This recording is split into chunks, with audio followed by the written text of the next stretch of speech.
오늘도 하나님이 우리에게 베풀어 주시는 은혜와 사랑을 우리가 풍성히 누리는 이 시간이 되기를 원합니다. 우리가 여행을 가게 되면 근처에 있는 식물원을 이렇게 들리곤 합니다. 그 식물원에 가서 그 풀과 꽃과 나무를 보면서 하나님이 이 세상을 얼마나 아름답게 만드셨는지 그 모습을 보면서 우리 마음속에 굉장히 마음이 편안해지는 그런 평안을 우리가 맛보곤 하죠. 특별히 이 식물원에 가면 가장 좋은 것 가운데 하나는 그 식물 앞에, 그 꽃 앞에 우리가 잘 알지 못했던 그 꽃의 이름, 편말이 있다는 것입니다. 평상시 그 꽃의 이름을 잘 몰랐는데 그 편말을 통해서 그 꽃의 이름을 알게 되죠. 식물원에는 거대한 식물도 있고 또 화려한 꽃도 있습니다. 그런데 그 꽃들과 꽃들 사이에 이름도 없어 보이는 아주 작은 꽃들, 그 화려한 꽃에 잘 눈에 띄지 않는 작은 꽃들을 발견하게 되죠. 평상시에 우리가 길을 걷다가 만났으면 그냥 스쳐갈 법한 아주 작은 꽃과 풀, 나무들이었을 것입니다. 그런데 천천히 걸으면서 이들의 이름이 적힌 팻말을 들여다보게 되죠. 그러면서 우리 마음속에 약간 미안한 마음이 들기도 해요. 그 작은 꽃을 보면서 미안한 마음이 드는데 그 미안한 마음이 드는 것은 이것 때문에 그렇습니다. 야, 너에게도 이렇게 너에게 작은 꽃이지만 너에게도 이름이 있었구나. 미안하다. 내가 너의 이름을 모르고 너를 잡초인 줄 알고 잡초로 뭉뚱그려서 그렇게 그 이름을 불렀었는데 너의 이름을 불러주지 못한 게 참 미안하다. 여러분, 하나님이 만드신 모든 존재는 이름을 갖고 있습니다. 그저 뭉뚱그려 잡초라고 했던 그 풀을 자세히 보니까 너무나 아름다운 꽃인 거예요. 내가 그 풀의 이름을 알게 되고 그 꽃의 이름을 알게 되고 그 이름을 불러주었을 때 그 꽃은 전혀 다른 의미로 나에게 다가오는 것을 느끼게 됩니다. 사랑하는 성도 여러분, 하나님도, 하나님 앞에서 우리도 여러분 그렇게 의미 있는, 이름이 있는 존재라는 사실을 여러분 꼭 기억할 수 있길 바랍니다. 주님께서는 내 이름을 기억하시고 오늘도 예배하는 우리들 속에 우리의 이름을 불러주시고 우리를 위해서 이 시간에도 중보하며 기도하시는 하나님이신 줄로 믿습니다. 어쩌면 우리도 일상에서 그 사람의 이름이 아닌 그냥 직분으로 권사님, 장로님, 집사님, 아니 어떤 때는 그냥 자녀의 이름으로 그렇게 뭉뚱그려 부르지는 않았는지 우리 자신을 돌아보게 됩니다. 오늘은 그분의 아름다운 이름을 의미 있게 축복하며 우리가 불러주면 어떨까라는 생각을 해보게 됩니다. 이름을 가진 소중한 존재로 말입니다. 우리가 장로님 이렇게 그냥 부르는데 오늘 한번 우리 장로님의 이름을 부르면 그 의미가 더 커질 것 같아요. 한번 우리 장로님 이름을 불러보겠습니다. 정희동 장로님 함께 해볼까요? 정희동 장로님 사랑합니다. 이승현 장로님 사랑합니다. 좀 다르지 않아요? 우리 교회는 가장 압도적인 이름을 쓰시는 분이 세 분 계십니다. 영자의 전성시대라고 해서 세 분이 계셔요. 우리 그 권사님들 향해서도 한번 여기 있는 분들 다 불러드릴 수는 없으니까요. 가장 분포가 높은 우리 김용자 권사님 세 분이 계신데 옆에 계시죠? 이름을 잘 지어야 됩니다. 우리 그 권사님 바라보면서 한번 그 이름을 불러드리겠습니다.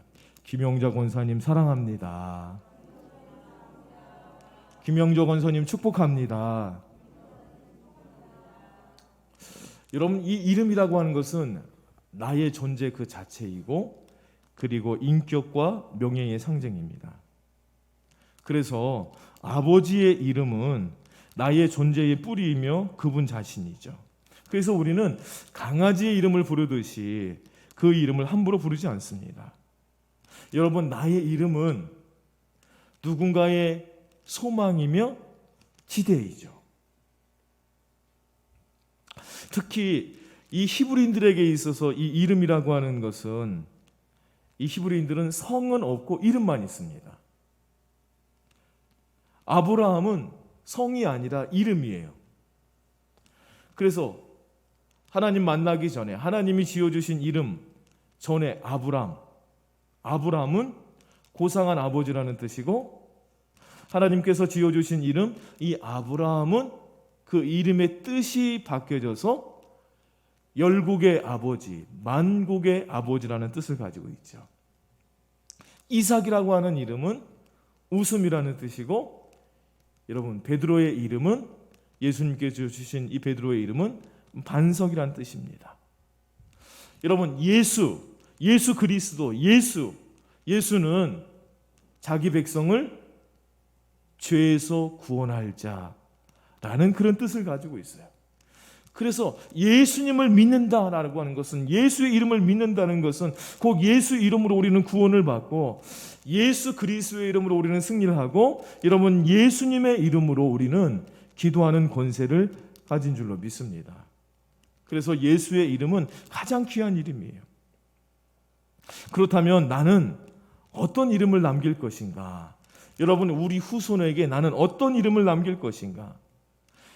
나의 이름은 나의 후대들에게 어떤 평가를 받을 것인가?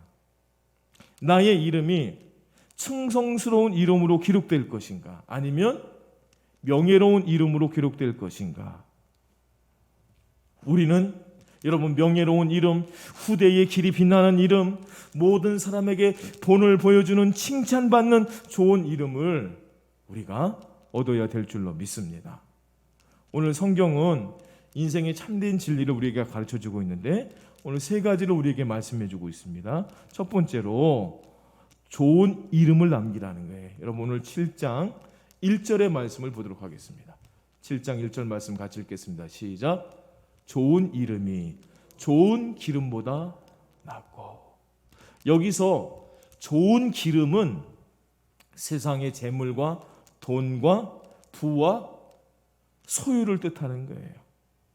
여러분, 돈은 귀신도 움직일 수 있을 만큼 위력적입니다.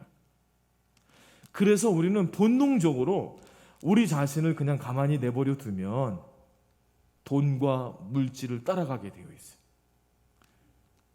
돈이 된다면 여러분, 수단과 방법을 가리지 않고 몸을 사리지 않습니다. 여러분, 이것이 우리의 본능이에요. 성경은 재물 그 자체를 가지고 그것을 죄악시하지 않습니다. 그러나 좋은 기름보다 좋은 이름이 낫다고 우리에게 가르쳐주고 있어요. 여러분, 우리나라 속담에도 호랑이는 죽어서 가죽을 남기고 사람은 죽어서 뭐를 남긴다고 했어요? 이름을 남긴다고 했어요. 여러분, 내가 어떤 인격과 어떤 존재로 이름을 남기는가 하는 것은 재물을 추구하고 소유하는 것보다 더 값지고 귀한 일이라는 사실을 여러분, 오늘 하나님의 말씀을 통해서 여러분들이 확증할 수 있기를 바랍니다. 할렐루야. 특히 성경에 보면 좋은 기름보다 좋은 이름을 선택한 인물들이 성경에 나오는 것을 볼 수가 있습니다. 창세기 보면 야곱이 나오는데요. 이 야곱은 굉장히 어떤 일을 이루기 위한 강한 진념을 가진 사람이었어요. 둘째 아들로 태어났어요. 태생적으로 둘째 아들로 태어났는데 장자가 받을 수 있는 복을 받으려고 노력하고 도전하고 그리고 술수를 꾀하는, 그래서 마침내 그 목적을 이루는 사람이 바로 야곱이었습니다. 아버지를 속입니다. 형 에서를 속여서 장자의 명분을 취합니다. 열심히 노력하고 애써서 거부가 됩니다. 10이 난 인류를 두었고 그가 원하는 모든 것을 다 이룰 수가 있었어요.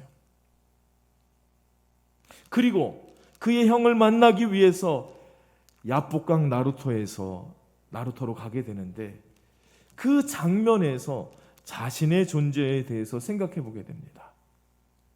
별빛은 초롱초롱 빛나고 그 별빛은 야복강을 비춰오건만 그의 마음속에 이 내면의 불안과 답답함을 거둘 수가 없는 거예요. 야, 나는 지금까지 내가 얻고 싶은 것, 내가 이루고 싶은 것, 그 모든 것을 다 소유했고 명예와 물질과 사랑을 얻기 위해서 지금까지 지독하게 굳센 의지를 가지고 여기까지 와서 모든 것을 이루었는데, 그러나 이런 모든 것들이 내 자신의 이 마음속의 두려움과 이 불신을 해결해 주지 못하는구나. 왜 내 마음은 내가 모든 것을 잃은 것 같은데 왜 이렇게 불안하고 답답할까? 이때 하나님께서 야곱에게 나타나셔서 야곱과 씨름하십니다. 야곱이 얼마나 결사적인지, 얼마나 힘이 세였던지 하나님이 야곱의 한돛뼈를 치심으로 마침내 그를 넘어뜨릴 수가 있었어요. 날이 새어갈 때 야곱은 하나님을 붙들고 다리를 절며 복을 달라고 애원합니다. 여러분, 이 야곱은 더 이상 복을 원할 것이 없었어요. 그에게 더 이상 어떤 복이 필요합니까? 그는 이 세상에 얻을 수 있는 모든 복을 다 얻었던 사람이에요. 그러나 그럼에도 불구하고 그의 마음은 답답하고 불안하고 그의 인생이 어두웠습니다. 그래서 그는 하나님께 간절히 애원합니다. 그럴 때 하나님이 그에게, 이 야곱에게 묻습니다. 내 이름이 무엇이냐? 내 이름이 무엇이냐? 야곱은 지금까지 눈에 보이는 소유를 얻기 위해서 급급한 나머지 자신이 어떤 존재인지, 자신의 실존에 대해서 깊이 생각하지 않았어요. 내 이름이 무엇이냐? 라고 물을 때에 그는 자기가 어떤 존재인지를 생각해 보게 됐습니다. 소유보다 자기의 존재, 자기 실존에 대해서 묻게 됐어요. 하나님은 야곱에게 나는 누구인가 물으신 것입니다. 야곱이 한참 생각을 하다가 나는 야곱입니다 라고 대답을 합니다. 여러분, 이 야곱이란 속이는 자, 싸우는 자, 빼앗는 자, 쟁취하는 자라는 그런 뜻을 가지고 있어요. 하나님이 이 야곱의 이름을 야곱에서 이스라엘로 바꾸어 주십니다. 이스라엘, 하나님의 황태자라는 뜻입니다. 하나님은 그가 속이고 취하고 빼앗는 그런 삶에서 이제 그 인격이 변해서 너는 이제 하나님의 황태자로 살기를 원하신 것이죠. 하나님은 그가 황태자가 되어서 속이고 뺏고 쟁취하는 삶이 아니라 만백성을 위해서 베풀고 나누고 섬기는 사람이 되기를 원하셨던 거예요. 자기의 실존을 발견한 이 야곱이 하나님이 지어준 이름대로 살기를 결단하고, 그러면서 자기의 내면이 변화되면서 그것을 부니엘이라 그 이름을 지었습니다. 부니엘, 하나님의 얼굴이라는 뜻이죠. 비록 다리를 쩔뚝거리면서 잘뚝거렸지만 그 마음은 떠오르는 태양처럼 희망찬 희망이, 찬란한 희망이, 하나님의 빛이 떠오르기 시작한 것입니다. 그리고 마침내 하나님을 만나 좋은 기름보다 좋은 이름인 이스라엘, 하나님의 황태자가 됐습니다. 우리는 우리 자신에게 물어야 됩니다. 나는 좋은 기름을 취하고 있는가? 아니면 좋은 이름을 남기기 위해서 살아가고 있는가? 나는 우리 후손에게 어떤 이름을 남길 것인가? 아니면 후손에게 몇 푼을 남기고 갈 것인가? 성경을 사랑하고 많은 사람들에게 복음을 전하고 많은 사람을 하나님께 인도하고 남을 돕고 이웃을 섬기며 살았다는 그런 평가를 받을 것인가? 아니면 자기밖에 모르는 그런 구두쇠라는 이름을 남길 것인가? 우리에게 가장 유명한 상인 노벨 평화상을 우리가 기억하고 있습니다.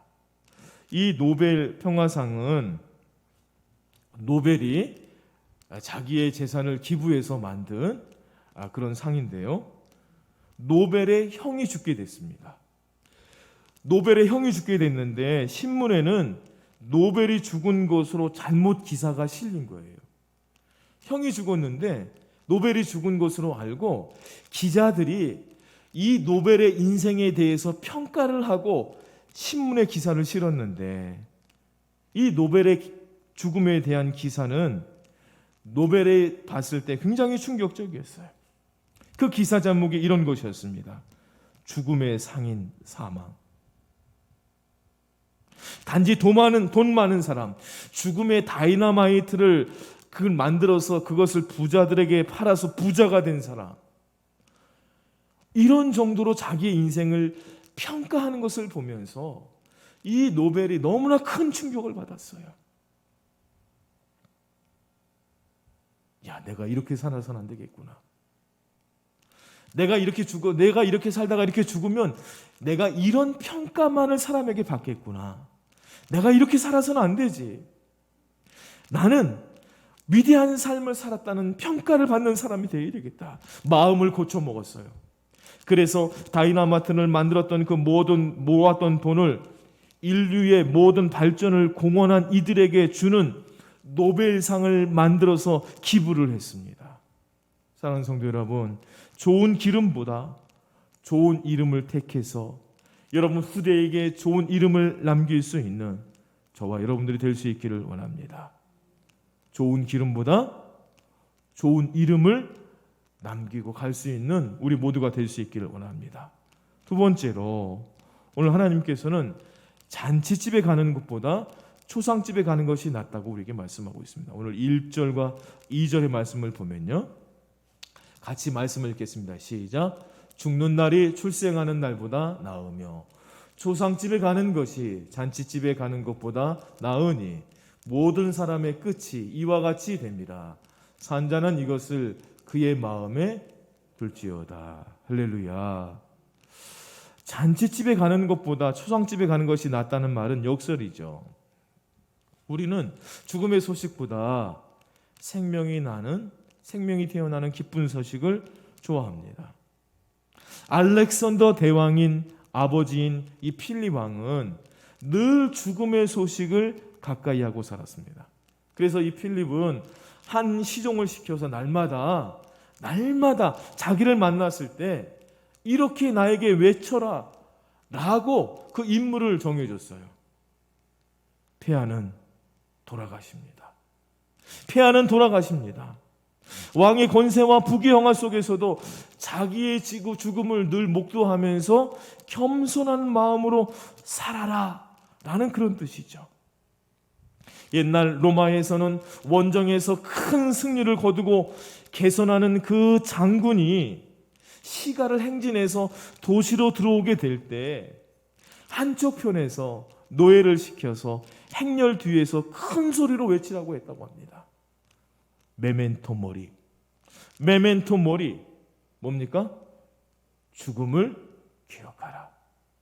내가 지금 전쟁의 승리에 도취돼서 큰 영광을 누리는 것 같지만, 그러나 내가 개선 장군이라 할지라도 너는 언젠가는 죽는다. 그러니 겸손하게 행동하라 라는 의미를 담고 있는 것이죠. 우리는 본능적으로 초상집보다 즐겁게 노는 잔치집 가기를 좋아합니다. 초상집에는 우리가 조화와 조전을 보내고 잔치집에는 축전과 하원을 보냅니다. 잔치집의 음식은 맛이 있어서 우리가 집으로 가지고 옵니다. 그런데 여러분, 초상집의 음식이 여러분 아무리 맛이 있어도 여러분 음식을 싸우는 사람은 없습니다. 여러분 아이가 태어나면 똑덜과 돌떡과 백일떡을 집집에 돌리지만 여러분 초상난 집에서 집집에 떡을 돌리지는 않습니다. 그런데 성경은 죽는 날이 출생하는 것보다 낫고 초상집에 가는 것이 잔치집에 사는 것보다 낫다고 그렇게 말씀하고 있어요. 여러분 왜 그렇습니까? 초상집에 가면 우리의 마음이 숙연해집니다. 결혼식장에 가서 주례 메시지를 1시간 찬양을 4-5곡 부른다고 한다면 여러분 신랑과 신부는 말할 것도 없고 거기에 있는 하객들이 모두 지쳐버릴 거예요. 그런데 여러분 초상집에서는 메시지가 길면 길을수록 찬송을 더 많이 부를수록 은혜를 받습니다. 그래서 목사님들 사이에서는 결혼 주례 메시지는 짧을수록 좋고 장례 메시지는 길면 길수록 좋다는 말이 있어요. 여러분, 결혼 그 주례 메시지는 기억하는 사람이 없지만 여러분, 장례 메시지는 많은 사람이 오랫동안 기억하고 있는 것을 볼 수가 있습니다. 어떤 분은 장례식에 참석하고 나서 장례를 치르는 그 모습을 보면서 내가 죽으면 가족 외에 누가 나를 위해서 울어줄까?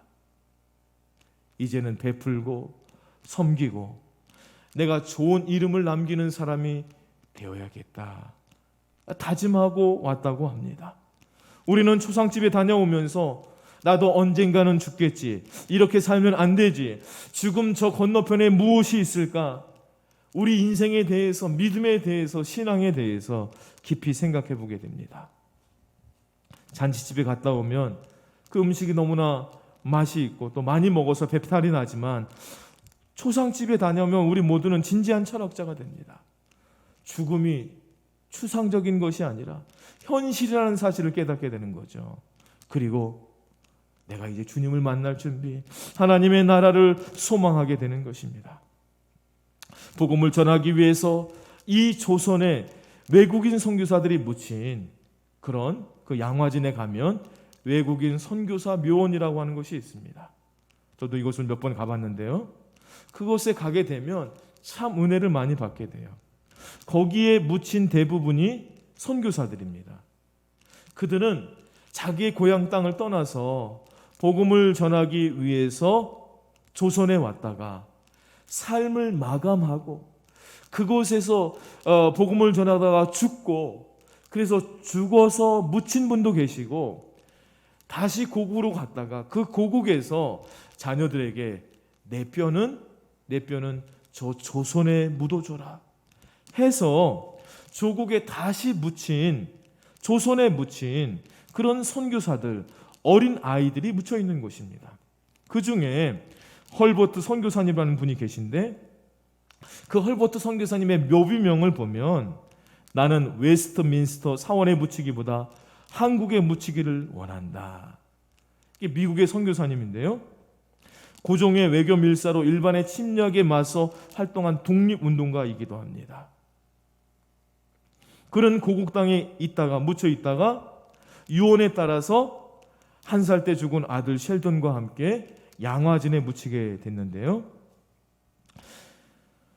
이것을 보면서 우리는 어떤 일을 하다가 어디에 묻힐 것인가 라는 생각을 해보게 됩니다. 여러분, 우리 인생에 결혼은 선택이지만 그러나 장례식은 필수입니다.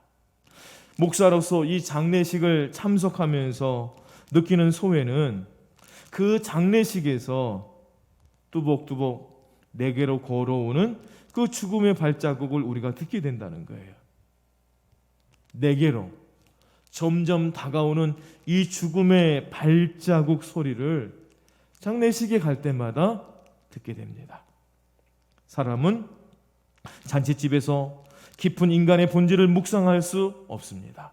하지만 죽음의 현장에서 나의 존재와 나의 실존에 대해서 생각해 보게 되고 그 죽음 앞에서 내가 어떤 인생을 살아야 될지, 나의 마지막 길은 뭐가 될지, 저 죽음 너머에는 무엇이 있는지를 생각하게 되면서 이것이 우리의 신앙의 중요한 신앙의 유익이 되는 줄로 믿습니다.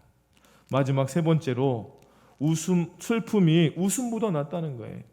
오늘 3절과 4절, 6절의 말씀을 한번 같이 보도록 하겠습니다. 시작. 슬픔이 웃음보다 나음은 얼굴에 근심하는 것이 마음에 유익하기 때문이니라. 지혜자의 마음은 초상집에 있으되 우매자의 마음은 혼인집에 있느니라.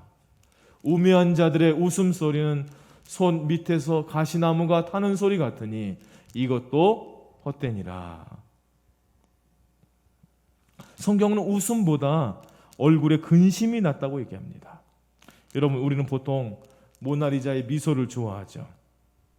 티 없이 맑고 밝은 웃음은 모든 일을 즐겁게 합니다. 그래서 우리가 직장마다 스마일 운동을 하고 다른 사람에게 웃음을 주기 위해서 노력을 하죠.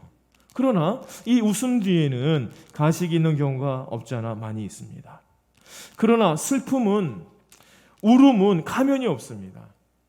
악어의 눈물이라는 말이 있기는 하지만 눈물은 거짓이 없어요. 슬픔과 눈물은 진실한 것입니다. 슬픔과 눈물은 감격스러운 것이에요. 여러분, 눈물이 마른다는 것은 감격이 사라진다는 것입니다. 우리는 할 수 있는 대로 눈물을 많이 흘려야 됩니다. 예수님도 복음서에 보면 예수님도 우시는 장면이 나와요. 회개치 않는 그 이스라엘 예루살렘 성을 바라보면서 우셨어요. 이 예수님이 우셨다는 이 말씀이 얼마나 우리에게 위로가 되는지 모릅니다. 찬송가 549장에 보면 내 주여 뜻대로라고 하는 찬양이 있어요. 그 찬양의 2절의 말씀에 보면, 2절의 가사를 보면 내 주여 뜻대로 행하시옵소서. 큰 근심 중에 낙심케 마소서. 주님도 때로는 울기도 하셨네. 날 주관하셔서 뜻대로 하소서. 여러분, 예수님의 그 숭고한 눈물, 그 숭고한 눈물에 우리는 감동을 받습니다. 눈물을 흘린 사람만이 인생의 기쁜 뜻을 알 수가 있습니다. 슬픔 속에서 하나님의 사랑과 은혜를 느낄 수가 있습니다. 성경에 눈물을 흘린 한나의 이야기가 나옵니다. 엘가나에게 두 아내 한나와 분이나가 있었는데, 분이나는 자식이 여럿이 있었어요. 그런데 한나는 자식이 없었어요. 한나는 자식이 없는 그 콤플렉스로 인해서 기뻐하지 않았습니다. 한나는 마음이 슬픈 여자였어요. 한나는 그 슬픈 마음을 안고 여호와 하나님 앞에 나와서 눈물로 간구합니다. 눈물을 흘립니다. 그 눈물이 하나님의 마음을 움직였고 사무엘을 잉태케 했습니다. 그 아픔과 눈물의 기도로 승화한 아름다운 여인이 됐습니다. 한나의 눈물과 슬픔이 변해서 기쁨이 되었습니다. 지난 2월 26일 이어령 선생님께서 죽음을 앞두고 눈물 한 방울이라고 하는 6필 원고를 남겼습니다. 그가 마지막 그 죽음 앞에서 마지막 말을 찾다가 눈물 한 방울이라고 하는 이 원고 글을 쓰게 됐는데요. 이 눈물 한 방울의 의미가 무엇인지 그는 이렇게 표현하고 있습니다. 눈물 한 방울은 마음의 표현이다. 눈물 한 방울은 심장에서 시작한다. 자신을 위한 눈물은 무력하고 부끄러운 것이지만 나와 남을 위해 흘리는 눈물은 지상에서 가장 아름답고 힘 있는 것이다. 작은 눈물 한 방울은 세상을 위한 희망의 씨앗이다. 세상에서 가장 아름답고 숭엄하고 거룩한 눈물 한 방울은 자녀들 모르게 흐르는 부모의 눈물이다. 눈물이 웃음보다 위대한 줄로 믿습니다. 여러분, 눈물을 흘리면, 눈물이 없으면 회개가 없고 회개가 없으면 세상이 요란스럽습니다. 지금은 웃을 때가 아니라 눈물을 흘릴 때입니다.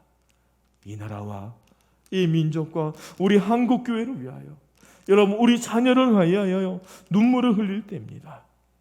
그 눈물 흘리는 곳에 생명의 역사, 희망의 역사, 창조의 역사가 일어나게 될 줄로 믿습니다. 예수님의 이름은 가장 좋은 이름입니다.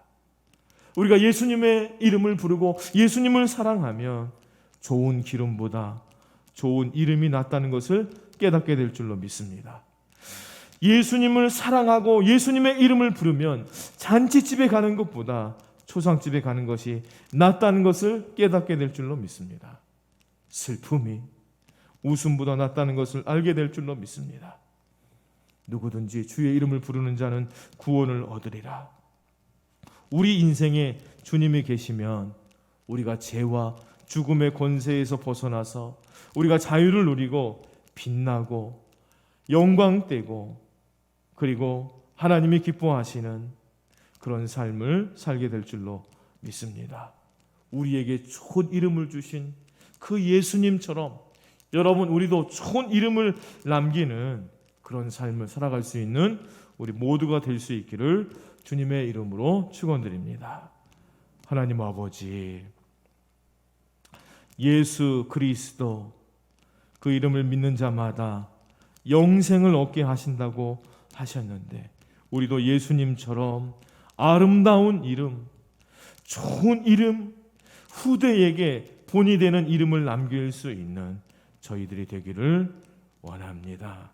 잔치집에 가는 것보다 초상집에 가는 것이 유익하고, 웃는 것보다 슬퍼하는 것이 우리 신앙에 더 유익한 것임을 다시 한번 깨닫고 주님의 이름을 부르며 좋은 이름을 남길 수 있는 믿음의 사람들이 다 될 수 있도록 은혜를 베풀어 주옵소서. 예수님 이름으로 기도드립니다.